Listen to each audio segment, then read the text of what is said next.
My next stop is to meet a lady with a blooming reputation in her chosen field. And I'm hoping she might even teach me how it's done.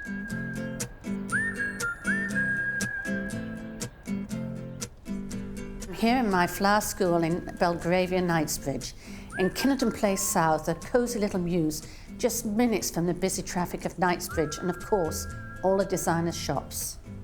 I've been here for 16 years, but prior to this, many years ago, it was a garage, and then before that it was stables for horses.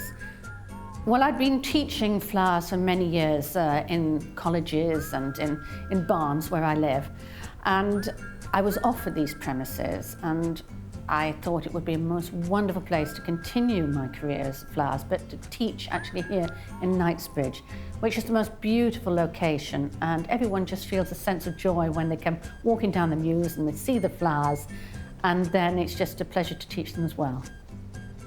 I've arranged flowers for many venues around the world. Here in London, I've arranged flowers at Kensington Palace.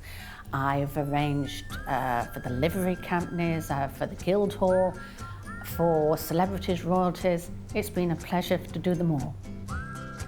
I've travelled extensively across the world to the Americas.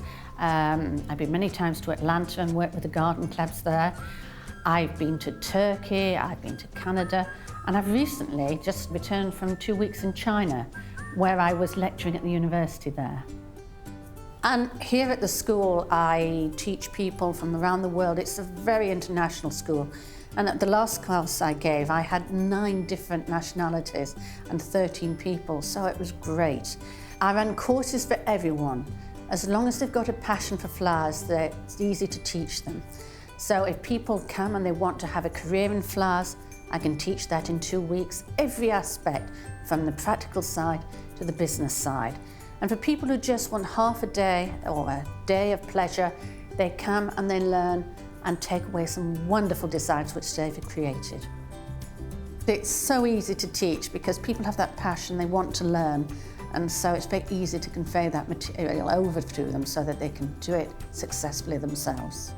I think one of the most important pleasurable parts of teaching flowers is that how much pleasure people get from doing it. They come here and they think they're not creative, but they love flowers. And it's being able to transmit my knowledge so that they go away confident that they can succeed with whatever they do.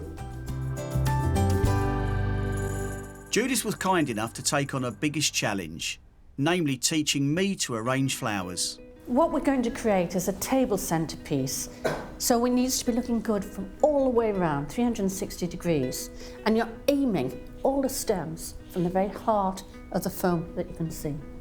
When you're doing a design like this, lift it up from time to time and look at it so that your eye is level with the rim, and just check that you haven't put all the plant material in the top bits, top 2/3, and ignored the bottom third. I'm enjoying it immensely, and as I say, the smell of the rosemary has almost made my day. So I'm going to take a red rose and just place it dead centre. I always suggest you place about halfway down or slightly lower, and you see what a beautiful emphasis that gives there.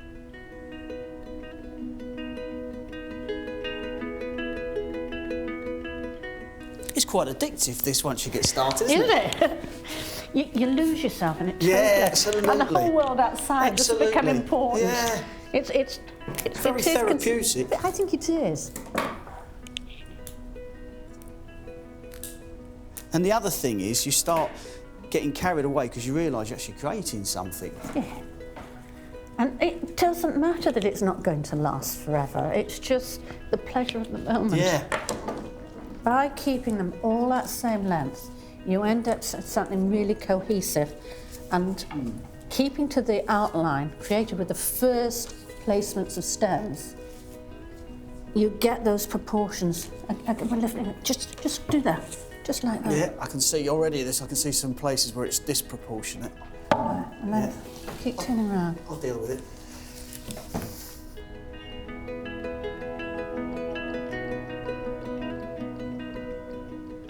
Now, what better job have I got than being a teacher when people can produce work like that after one lesson? And after 90 minutes, here we are. I'm quite proud of that.